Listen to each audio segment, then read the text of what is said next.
You want to lose weight, but you're always travelling for work. Long flights, hotel buffets, late night dinners, takeaways, booze, different routines. Staying on track whilst travelling isn't about being perfect. It's about staying on track as best as you can in the situation you're in. So in this video, I'll answer the question, is it impossible to stay healthy and travel for work all the time? I'll also help you shift your mindset to travelling being a burden, thinking of it like you're still living at home, which should then make it easy for you to continue to achieve your goals away from home as it is when you're in it. And finally, as always, I'll share some tips for you when you are travelling to stay on track. I'm also going to wrap up with something that you need in your life to help you stay on track when you stay away for work. So sit tight. So the routine of a typical 9 to 5 worker is going to be something like breakfast, then going to work, or lunch, come home, dinner, and then bed. And then other things in there like TV and playing with their kids, etc. Hopefully exercising and prepping food, right? We all have one, more or less. So you're likely going to say something along the lines of, travelling throws me off my routine, James. I can't diet right now, which is ironic. Because what if you travel every week or every fortnight? That time is then never going to come, is it? Many of you wait for the perfect time to lose weight, like waiting for all the stars to align before you start doing it. But if you wait for the perfect circumstances, like the perfectly quiet bunch of weeks and months to carry it out when nobody's bothering you, the perfect training plan, perfect scenario at work where no one bothers you, the perfect diet, a time with little to no stress, a time when the kids don't bother you, basically a time that will never come. Because it doesn't exist. The situations I've just mentioned before will never happen perfectly together. See how fucking ridiculous you sound waiting on something like that? But on the flip side of that, many of you out there decide on a Sunday you're going to diet on a Monday, usually ironically after failing that very weekend. What we're looking for is a little bit in between of waiting for the perfect time to diet and deciding you're going to diet tomorrow. We just need a plan. And oh, would you look at that? I have 31 emails to send you for free every day over the next 31 days to help get your plan started. The emails explain and help you build your very own bespoke, successful diet around your busy and hectic work and family life. And all you need to do is click on the links below. I really think it comes down to 2 reasons why you fail your diet: when you're travelling, or you have a hard time maintaining it, and that is you lack the experience and knowing what to do, which is what these videos are for, or you've never found a successful strategy in actually doing it. And they both kind of work hand in hand. You just really need to start. You also need to know when something isn't working, like carrying around 12 Tupperware boxes of meatballs for breakfast, lunch and dinner is not success. That is depression, because you can't absolutely lose weight whilst you're travelling. It might not be a perfect set of circumstances you're used to. You might not have your own kitchen for your convenience, or your favourite air fryer, or your favourite spatula or knife and fork. But what you can do is try your best, rather than aiming for being perfect, because I bet you would do a lot better than what you think, because you're never going to succeed otherwise. And you should hopefully be learning by now with my fantastic videos. You can pursue any sort of health goal in any situation or circumstance you find yourself in. And if you feel it's not possible, you've likely just never been in the situation before, or had experience with it. And what better way to learn and experience it than actually carrying it out? Get comfortable being uncomfortable, as they say. If you're absolutely adamant you can't lose weight when you're travelling for whatever reason, let me reluctantly accept your pishy excuse. What you could do is just aim to maintain your weight. Continue your good eating habits, rest and recover, because maintaining your weight is better than gaining it. But to make this whole process easier, think of it like this. I did mention earlier about how you might like your routine at home and thinking that travel throws you off. And I guess it kind of does in a sense. But surely switching things up is always welcome. New food, new places, new routine, new people, unless you love your wee sheltered life. What's funny as well, some of you out there might say in front of your partner,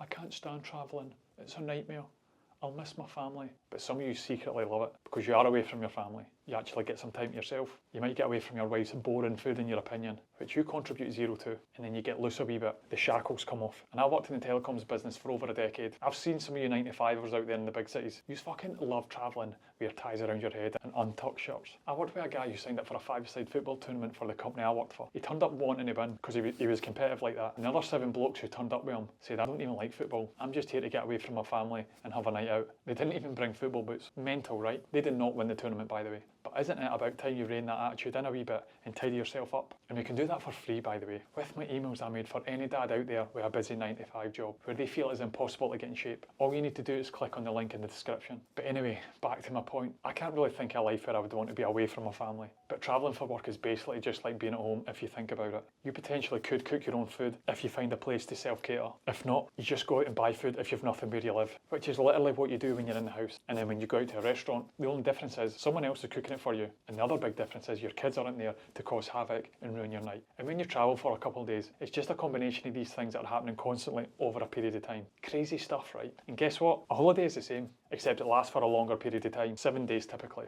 I'll tell you a funny story about when I used to travel for my apprenticeship, or it's kind of depressing.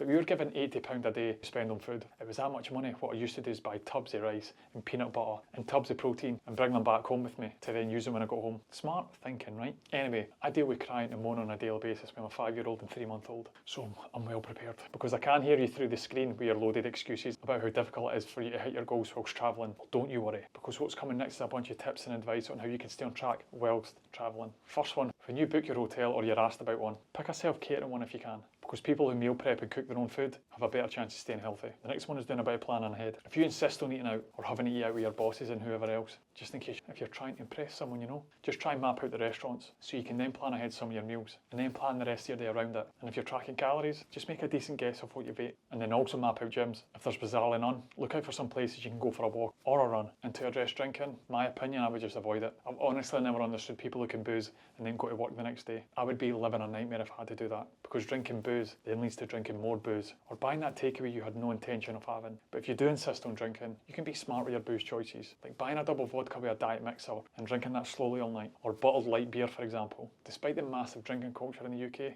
you're not impressing anybody with your shitey dance moves. To address the different ways of travelling, using the car or train or plane, just pack food and juice for your trip or buy decent choices of food from your local shops. You're never far away from a meal deal that would be somewhat calorie friendly. You'll notice that there's nothing groundbreaking here, just a little bit of planning ahead and really just start making smart choices. But after listening to these, you might still be thinking, fuck this James, I would rather live a little on these days off and eat what I want and avoid the gym, which is absolutely your choice. But if you relax every time you travel for your work and you do it consistently, you're never going to change, are you? You don't have to say goodbye to relaxed work trips for the rest of your life, but maybe change up your approach to them for 6 months, get yourself healthy, and when you change for the better, you can create a much more balanced approach when you can enjoy both situations. But more on that later. I would also argue there's perks of losing weight when travelling. Different foods, a challenge, different experiences, new views and sights, all of it being potentially free because your company should be paying for it, and overall a new situation to be successful in, such as pursuing or maintaining or accomplishing your goals whilst outside your comfort zone. Take advantage of it rather than thinking you cannot do it and viewing it as a negative, because I would argue that hitting your goal is a lot easier to do when you're away from your hectic family home, which is harsh,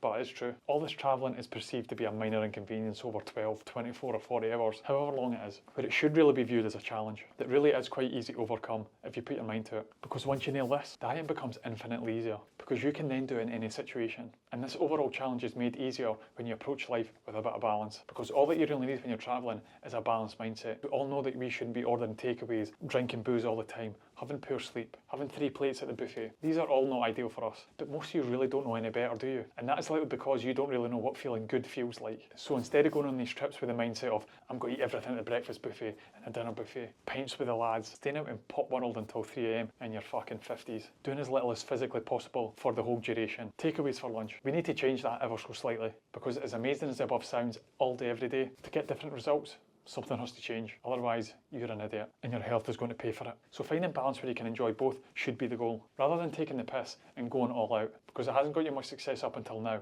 or in the past, has it? And we're here for results. But this is basically the next step up when it comes to trying to lose weight whilst at work, because when you're achieving your goals when you're at work and travelling, you're then starting to take full advantage of this flexible dieting and flexible living approach, and you might still not understand or not fully comprehend how much time you unfortunately spend at your work. It is a massive part of your day and life, which is why I made this video here, to help you stay on track when you're at your work, because some of you out there think your work contributes to your failing health, and I would say that's a fair shout. So the video is about staying on track whilst you're at your office, so give it a go. Anyway, that's us done. Hope you enjoyed it, and I'll see you in the next video.